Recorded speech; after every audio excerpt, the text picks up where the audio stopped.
नमो नमः। नमस्कारः। महर्षि पतंजलि संस्कृत संस्थान के आह्वान पर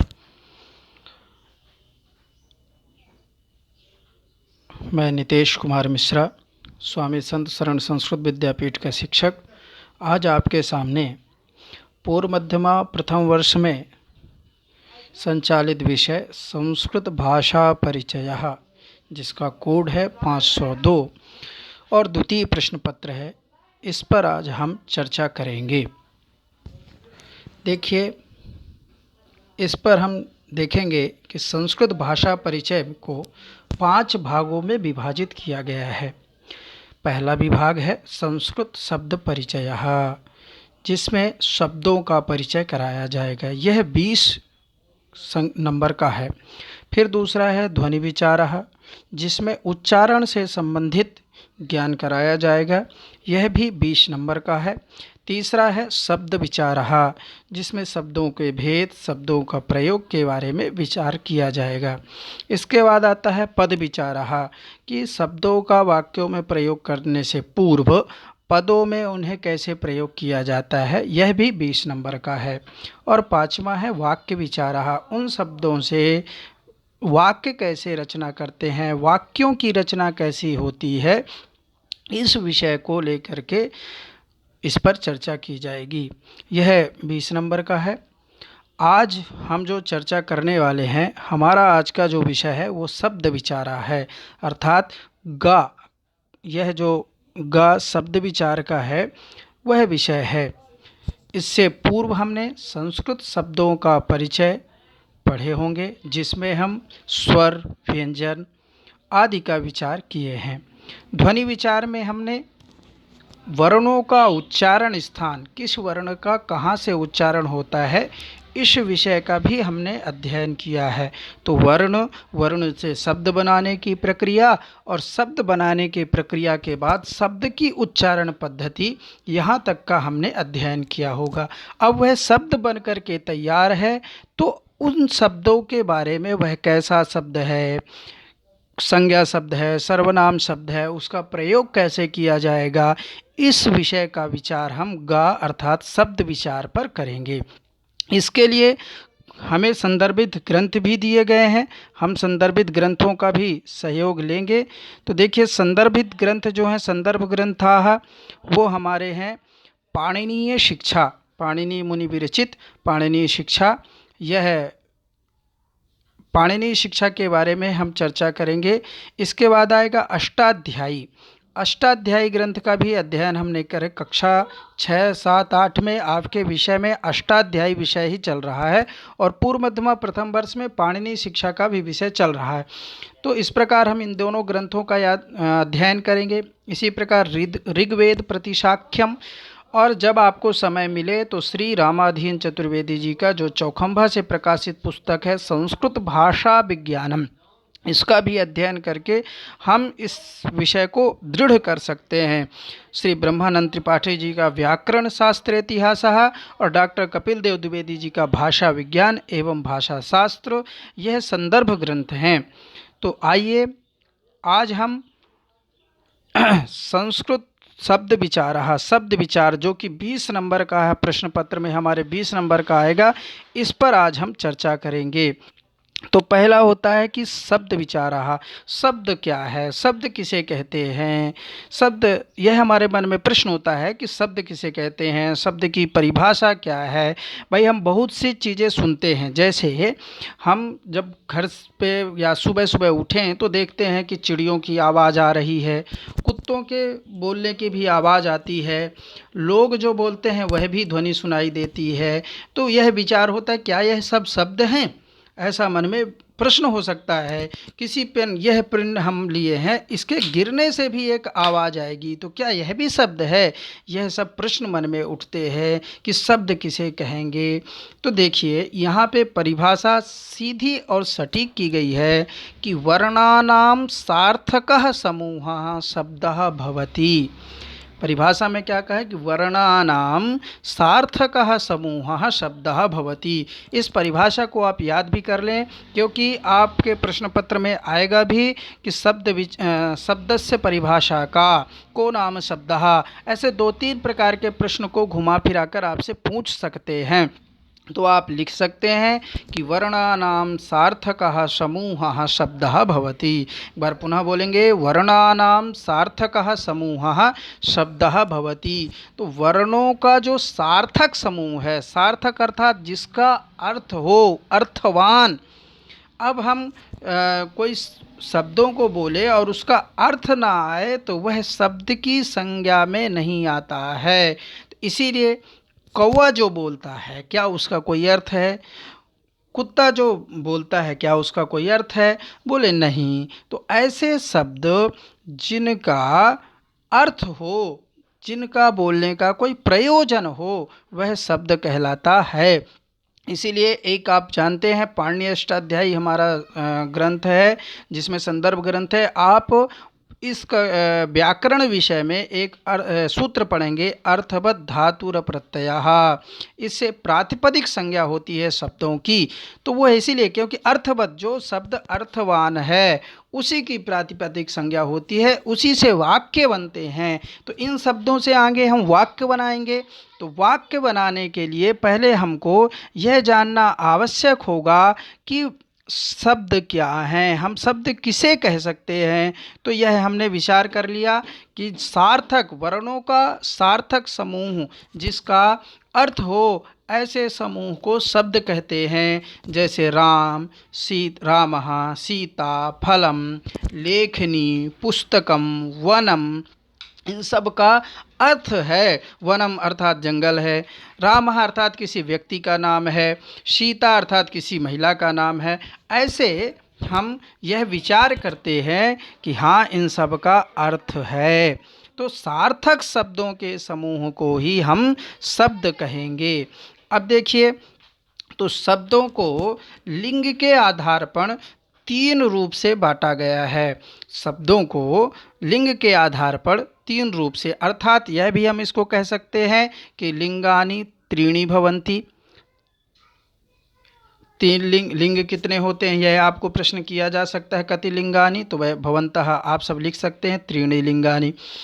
पुल्लिंग शब्दाः, पुल्लिंगम, स्त्रीलिंगम, नपुंसकलिंगम। तो उसे कहेंगे पुल्लिंग शब्द, स्त्रीलिंग शब्द और नपुंसकलिंग शब्द। अब हमारे मन में प्रश्न हो सकता है कि हम कैसे जानेंगे कि यह पुल्लिंग शब्द है, कैसे जानेंगे कि यह स्त्रीलिंग शब्द है, और कैसे जानेंगे कि यह नपुंसकलिंग शब्द है, क्योंकि संस्कृत भाषा में ही यह विशेष व्यवस्था है। तो देखिए, संस्कृत भाषा में शब्दों का लिंग निर्धारण होता है। जैसे अब आपके मन में प्रश्न होगा, शब्दों का अर्थात कैसे?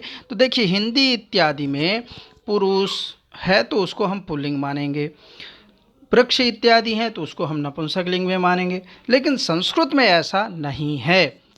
संस्कृत में सजीव और निर्जीव से संबंध नहीं है, संस्कृत में शब्द से संबंध है। कि रामः शब्द जो है, राम किसका नाम है, इससे लिंग में निर्धारण से मतलब नहीं है। इसमें मतलब यह है कि राम शब्द जो है वह पुल्लिंग शब्द है। आप सुने होंगे कंचन, तो कंचन महिलाओं का नाम होता है, लेकिन शब्द जो है पुल्लिंग शब्द है, कंचनः, ऐसा प्रयोग करते हैं। तो रामः, गणेशः, हरिः, भानुः। अभी हम इसके विषय में भी विस्तृत रूप से चर्चा करेंगे, लेकिन आपके लिए केवल यह विषय समझने के लिए यहाँ पे प्रस्तुत कर रहे हैं कि शब्दों का लिंग निर्धारण होता है संस्कृत में। संस्कृत में शब्दों का लिंग निर्धारण होता है। तो स्त्रीलिंग शब्द में दोला, लता, नदी, मति इत्यादि आप देखे होंगे। भाषा प्रवेश नाम की पुस्तक में दूसरा पाठ जो है, सह एषः सा तत्, उसमें बहुत से शब्द आए हैं। तो उसमें से एक शब्द आया है व्यक्ति व्यक्ति ही। तो व्यक्ति शब्द जो है वह स्त्रीलिंग में प्रयोग है, स्त्रीलिंग उसकी संज्ञा हुई है, स्त्रीलिंग शब्द है वह। क्यों, यह प्रश्न उठ सकता है। तो हमने पहले ही बताया कि संस्कृत में लिंग निर्धारण जो है वह शब्दों का होता है, और पाणिनि जी ने जिन शब्दों का जो लिंग जो वचन तय कर दिया वह हम मानेंगे। ठीक है, तो लिंग जानने की प्रक्रिया क्या है, तो बोले उसमें अमर कोश नाम का एक ग्रंथ है। कोश के संग्रह से ही हम लिंगों के बारे में जान सकते हैं कि किस शब्द का कौन सा लिंग है। यह जानने के लिए हमें अमर कोश ग्रंथ का और भी जो कोश हैं, कोश जितने भी हैं उनका अध्ययन करना पड़ेगा, डिक्शनरी में हमको देखना पड़ेगा। इसके बाद हम आएंगे वचन में। संस्कृत शब्दों के वचन कितने होते हैं, तो वचनानि कति, यह आपका प्रश्न हो जाएगा। तो वचनानि त्रीणि भवन्ति, हम यहाँ पे लिख भी सकते हैं कि वचनानि कति भवन्ति, तो वचनानि त्रीणि भवन्ति। वचनानि कति भवन्ति, तो वचनानि त्रीणि भवन्ति, 3 वचन होते हैं। कौन कौन से, तो आएंगे तो वचन एक वचनम, द्विवचनम और बहुवचनम। तो आइए हम देखते हैं, यह हम वचन के बारे में चर्चा कर रहे हैं। तो वचनानि त्रीणि, एक वचनम, द्विवचनम और बहुवचनम। देखिए संस्कृत में ही केवल द्विवचन का प्रयोग होता है, अन्य भाषाओं में एक वचन और बहुवचन ही होते हैं। लेकिन संस्कृत में एक वचनम, एकत्व की विवक्षा जहाँ हो, एक को बोधन जहाँ कराना होता है वहाँ एक वचन, द्वित्व की जहाँ विवक्षा हो, द्वित्व का जहाँ बोधन कराया जाए वहाँ द्विवचन, और 2 से अधिक जहाँ होते हैं वहाँ बहुवचन का प्रयोग किया जाता है। जैसे गजः, गजऊ, गजाह, एक हाथी है तो गजः, 2 हैं तो गजऊ, बहुत से हैं तो गजाह, एक बालक है तो बालकः, 2 बालक है तो हमको ये नहीं कहना पड़ेगा कि वहाँ 2 बालक हैं, हमको कहना पड़ेगा बालकऊ। बालकऊ कहने से ही हमें यह प्रतीति हो जाएगी कि वहाँ पे 2 बालक हैं। नायकऊ, नायक कहने से ही हमें प्रतीति हो जाएगी कि वहाँ 2 नायक हैं। तो स्पष्ट किया गया, और 2 से अधिक जहाँ होंगे वहाँ बहुवचन का प्रयोग किया जाता है। तो वचनानि कति, तो वचनानि त्रीणि भवन्ति, एक वचनम, द्विवचनम और बहुवचनम।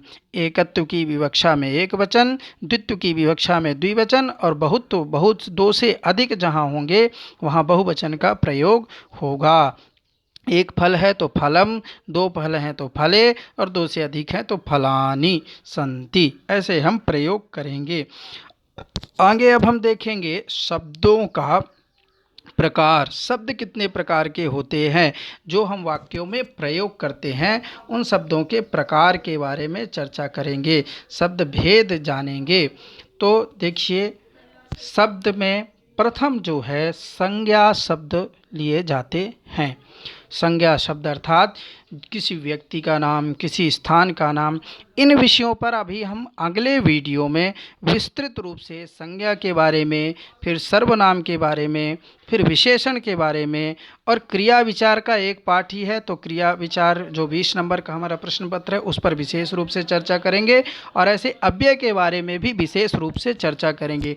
यहाँ पर हम केवल शब्दों के प्रकार के नाम और उनका भाव समझाएंगे कि वह कैसे होते हैं, फिर वो कौन कौन से हैं, कितने हैं, यह जो है आगे के वीडियो में इसी के शब्द विचार के द्वितीय भाग में हम आपको दिखाएंगे।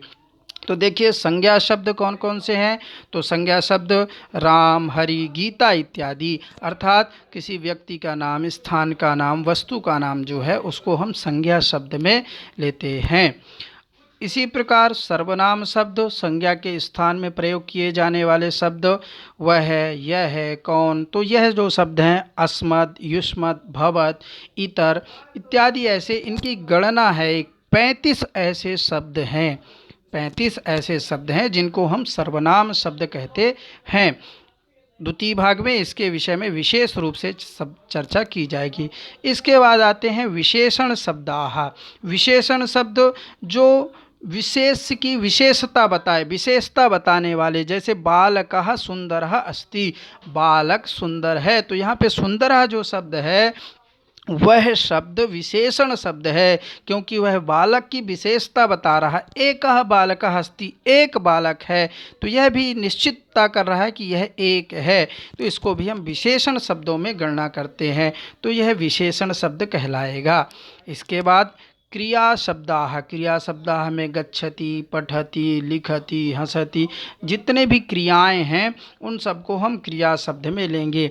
इसके बाद आएंगे अव्यय शब्दाः। अव्यय शब्द जो हैं, जो निश्चित रहते हैं, किसी वचन में नहीं, किसी लिंग में नहीं, किसी पुरुष में नहीं, ना कि यहाँ तक कि उनका कोई विभक्ति भी, उसमें कोई परिवर्तन नहीं होता। अत्र है तो अत्र ही रहेगा। अव्यय, जिसका व्यय न हो वह अव्यय पद कहलाते हैं। दूसरे वीडियो में इनके बारे में हम विशेष रूप से चर्चा करेंगे।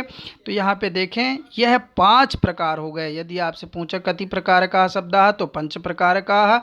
संज्ञा शब्दाः, सर्वनाम शब्दाः, विशेषण शब्दाः, क्रिया शब्दाः और अव्यय शब्दाः। फिर से एक बार देख लेंगे। संज्ञा शब्दाः, सर्वनाम शब्दाः, विशेषण शब्दाः, क्रिया शब्दाः और अव्यय शब्दाः। इसके बाद हम देखते हैं, अंत विचार करेंगे। जो शब्द हैं, संज्ञा शब्द हैं और सर्वनाम शब्द हैं, इनमें अंत विचार किया जाता है। तो मुख्य रूप से हम संज्ञा शब्द के विषय में और अंत विचार जानेंगे। अंत अर्थात अंतिम में क्या है। जैसे मैं आपसे पूर्व के वीडियो में जो आप पढ़े होंगे ध्वनि विचार और उसके भी पूर्ण वर्ण के विचारों को, तो उसमें आप देखे होंगे कि अजंताः, अजंत शब्द अर्थात स्वर कितने हैं। तो स्वर के बारे में आपने पढ़ा होगा। अयूण ऋल ऋग एक व्यवस्था है, 14 सूत्रों में दिया गया है, तो उसको आप पढ़े हैं। तो उसमें देखिए, स्वर जो शब्द हैं तो कहते हैं अजंताः, उन्हीं को संस्कृत में अजंत कहा जाता है। तो अजंताः के यह प्रश्न होता है कि अजंत कौन है, किसे अजंत कहते हैं। तो अच अन्ते यस्य सः अजंतः, जिसके अंत में अच हों, अचः अन्ते यस्य, जिनके अंत में अच शब्द हों, वह क्या कहलाएगा।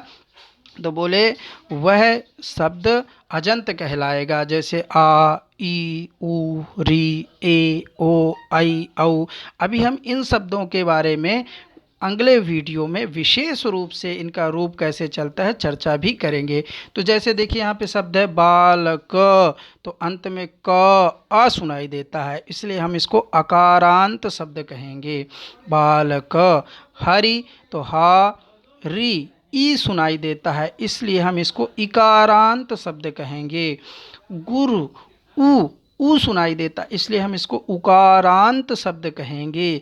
पिता, तो मूल शब्द इसका जो है पितृ, इसलिए री सुनाई देता है, इसलिए हम ऋकारांत शब्द कहेंगे, ऋकारांत।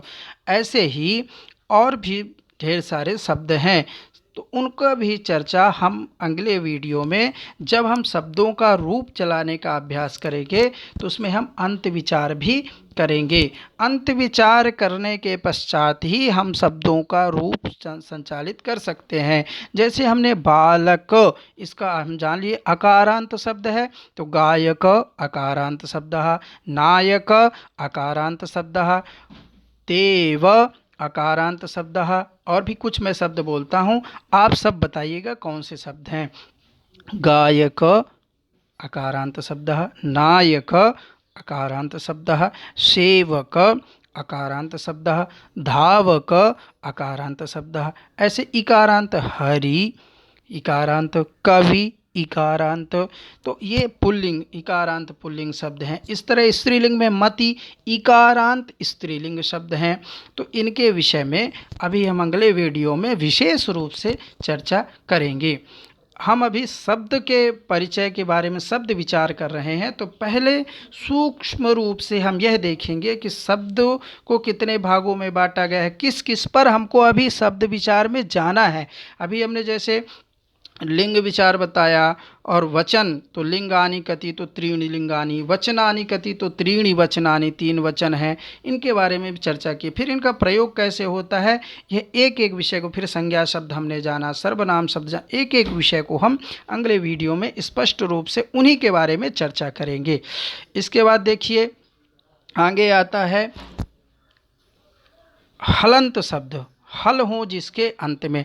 तो 2 प्रकार के, देखिए अंत के बारे में हम 2 प्रकार ही जानेंगे, अजंत अर्थात अच अर्थात स्वर हो जिसके अंत में, और हलंत, हल शब्द हलह अंते यस्य, जिनके अंत में हल शब्द हो, हल शब्दाह अंते यस्य, ये बोल सकते हैं हल शब्दाह अंते यस्य हलंताः। बोलिए मेरे साथ एक बार, हल शब्दाह अंते यस्य हलंताः, हल शब्दाह अंते यस्य हलंताः। हल अर्थात व्यंजन, तो स्वर हो जिसके अंत में और व्यंजन हो जिसके अंत में। स्वर हो जिसके अंत में वो अजंत, और हल अर्थात व्यंजन हो जिसके अंत में वह हलंत शब्द कहलाएंगे। जैसे मनस, स है अंत में तो सकारांतः व्यंजन शब्द कहलाएंगे। आत्मन तो नकारांतः, वयस सकारांतः, ऐसे इत्यादि शब्द हैं। भवत तकारांतः, युष्मद्दकारांतः, अस्मद्दकारांतः। तो ये शब्द अजंत और अलंत 2 प्रकार के होते हैं। इनके विषय में हम अगले वीडियो में चर्चा भी करेंगे ही। अब देखिए कुछ शब्दों का हम यहाँ पे अंत चर्चा कर लेते हैं।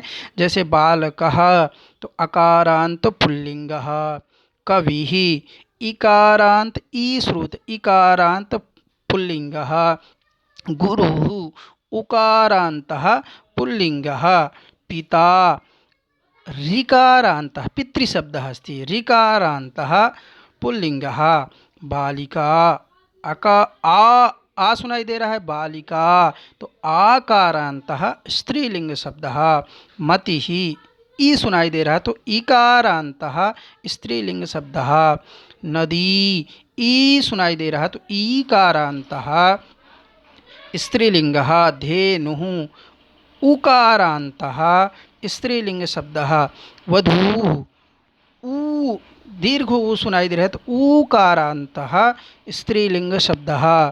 ऐसे वनम। अब देखिए यहाँ पे हमको अभ्यास करने की आवश्यकता होगी, आगे के वीडियो में हम इस पर चर्चा करेंगे, लेकिन अभी आप यहाँ पे समझें। वनम, वन मूल शब्द जो है वन है, और वनम जो है यहाँ पे प्रथमा विभक्ति का रूप है, तो वन अकारान्तः नपुंसकलिंग शब्दः, वारी इकारान्तः नपुंसकलिंग शब्दः, वस्तु उकारान्तः नपुंसकलिंग शब्दः। इस पर आज हमने इन सब विषयों को चर्चा की।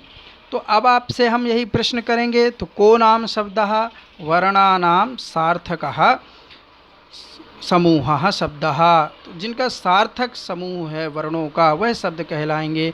वचनानि कति तो त्रीणि वचनानि भवन्ति, कति लिंगानि भवन्ति, यह आप जानते ही हैं। आप इनका उत्तर स्वयं देंगे।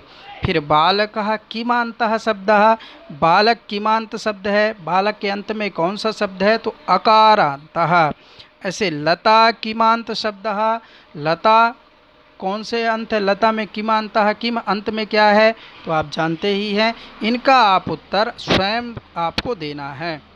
हरि किम लिंगम, हरि शब्द इसमें कौन सा लिंग है यह आपको बताना है। अभी हमने पूर्व के वीडियो में पढ़ा इकारांत है, लेकिन लिंग कौन सा है यह आप स्वयं बताएंगे अध्ययन करके। फिर इसके बाद है गुरुः किमान्तः शब्दः, अतिथिः किम लिंगम, ज्ञानम किमान्तः शब्दः। अचः परिभाषा का, अच की परिभाषा क्या है तो हमने बताया ही था, अच शब्दाः अन्ते यस्य सः अचः। ठीक है। हलः परिभाषा कहा, अच की परिभाषा क्या है तो अच अर्थात स्वराः। ठीक है। हलंत की परिभाषा क्या है तो हलः परिभाषा का। फिर इसके बाद अच शब्दाः कति, हल शब्दाः कति, यह आप इस वीडियो में चर्चा करेंगे, आप अभ्यास करेंगे। आज के वीडियो में इतना ही हम चर्चा करते हैं। आगे के वीडियो में हम इसी का द्वितीय भाग, शब्द विचार का द्वितीय भाग, जिसमें आज हमने केवल और केवल परिभाषा जानें, परिभाषा के बाद लिंग के बारे में जानें, वचन के बारे में जानें और शब्दों के प्रकार के विषय में जानें। अब इन शब्दों के प्रकार के विशेष रूप से चर्चा अगले वीडियो में होगी। आप उसकी प्रतीक्षा करें और आप अपना अध्ययन करें। इन्हीं के साथ आज का वीडियो यहीं समाप्त करते हैं। नमस्कार, नमो नमः, पुनः मिलामः।